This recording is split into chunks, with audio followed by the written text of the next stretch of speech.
Got up this morning and I'm feeling nothing. Seeped from yesterday, pop out on my jeans. Oh,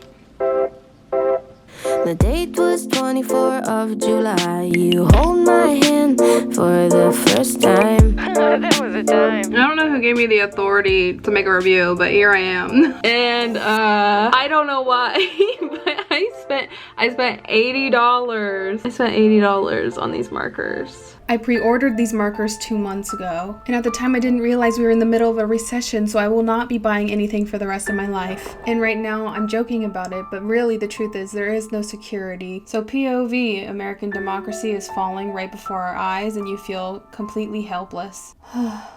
Anyways. They're here now and my money is gone and I'm excited to try them, so I'm going to review them. They're the new Archer and Olive paint marker.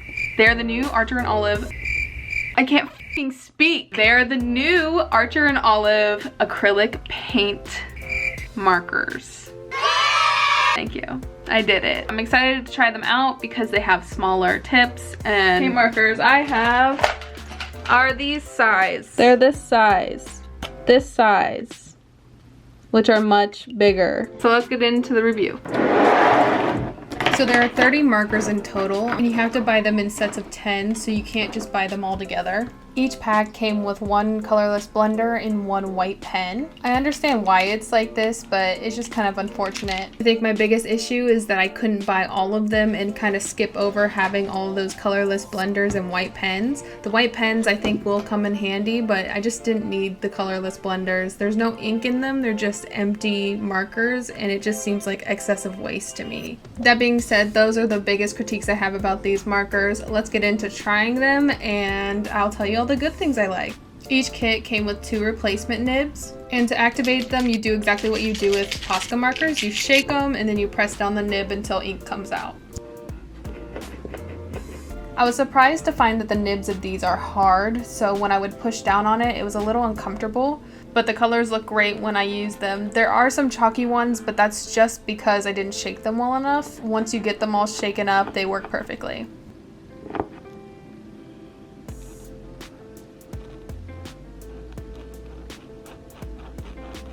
Here are all the swatches. I prefer like a different yellow here maybe. Other than that, these are looking great. Now let's get into the drawing. As always, I feel super uncomfortable using just one medium, so I'm using a bunch of other stuff. One thing I like about these markers is that they have a bunch of unique colors, unlike the Posca pens where you have to like kind of stay in the realm of primaries. These have a bunch of fun colors to use. So I got the 0.7 tip, and the thing that I like the most about that is I can get very precise lines, but I can also thicken it up pretty quickly. So my thought process for this drawing was to draw something that I was good at already, so I didn't have to think about technique or anything. I would just color and line and pay attention to the markers. Essentially what I'm saying is I'm staying in my comfort zone because my materials are out of my comfort zone, so you have to like compensate for one another. So I've used the markers, I've done the do, I know how I feel about them already, so I might as well tell you what I think. So I really enjoy them. I think they're a nice addition to my collection. They're super opaque, you can layer them. They are everything that you'd expect them to be.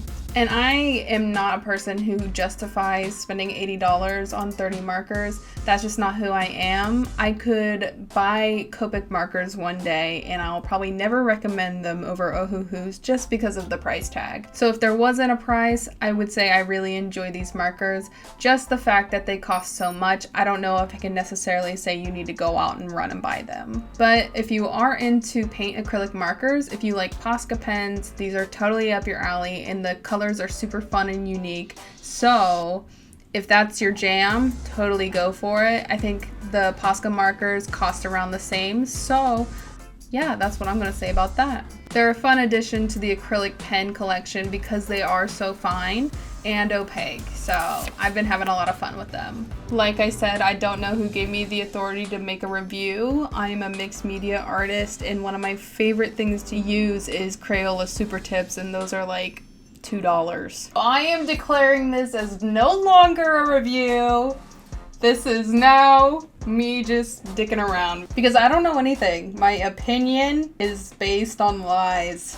Anyways, this little comic book thing I'm doing, there's no story behind it. I didn't think of anything. I just wanted to draw things that I knew I was good at, and I can draw flowers, daggers, and eyes well, so I just went with it. But pay no attention to the rose because I royally fucked it up. Don't pay attention to it. Ignore it. It doesn't exist. Poof. Doesn't exist. I just have like a lot of hubris when it comes to flowers because they're like the best thing I can draw. My ego overtakes me, making me think that I can do it, but then I'm humbled by myself. Oh yeah, I forgot to mention that it came with like a mixing palette, and you're supposed to be able to mix the colors together with the colorless blender. And although I can see the intention behind it, I don't think I could ever find myself using it. First off, I don't even think I was using it correctly. I couldn't get it to work properly. And secondly, I never use colorless blenders. I haven't used them with my Tombow. I haven't used them with my alcohol markers.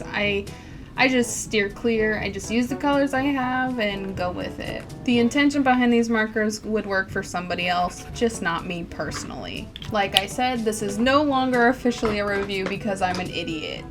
So in this drawing, there's a phenomena that I have come up with. A phenomena. What the fuck is that word? A phenomena? A phenomenon? I don't know. Hold on. An occurrence. Just looked up a synonym.